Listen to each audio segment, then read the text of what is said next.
Surgically remove his toes and fingers, then in 6 months his feet and hands, then in I'm not sick I'm twisted sick makes it sound like there's a cure. Shirt his ears and teeth and nose so he looks like the monster he. I don't understand what goes on in your sick twisted minds.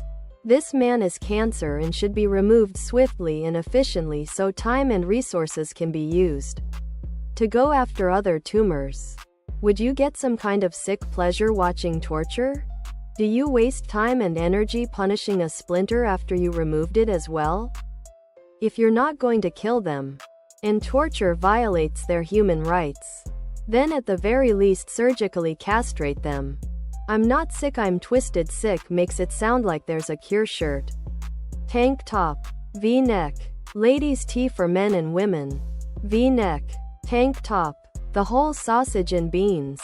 So that there is no I'm not sick I'm twisted sick makes it sound like there's a cure. Shirt could possibly do anything like this again.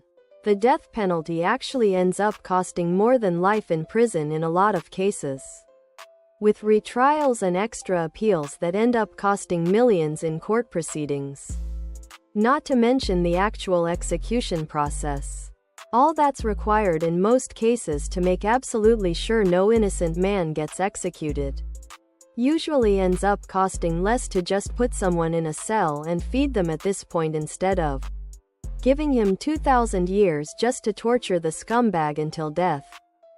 Official I'm not sick I'm twisted sick makes it sound like there's a cure. Sweatshirt, hoodie, sweatshirt, hoodie. I know it would be considered inhuman, but what he did was even worse, so I feel bad for burning off his skin then choking. I'm not sick I'm twisted sick makes it sound like there's a cure. Shirt him until he blacks out. Likely because sodomy was, and likely still is, a crime in much of the US. It was viewed as non-procreation sex and worse, linked to homosexuality, which was also illegal, a clinical diagnosis, a death sentence depending on the time and place. He's a scary bastard. I wouldn't let my kids 1 foot near this man. He looks like he would dress up as a clown. Very creepy and disturbing. Hope he meets the inmates that love to take care of baby rapers. Other product.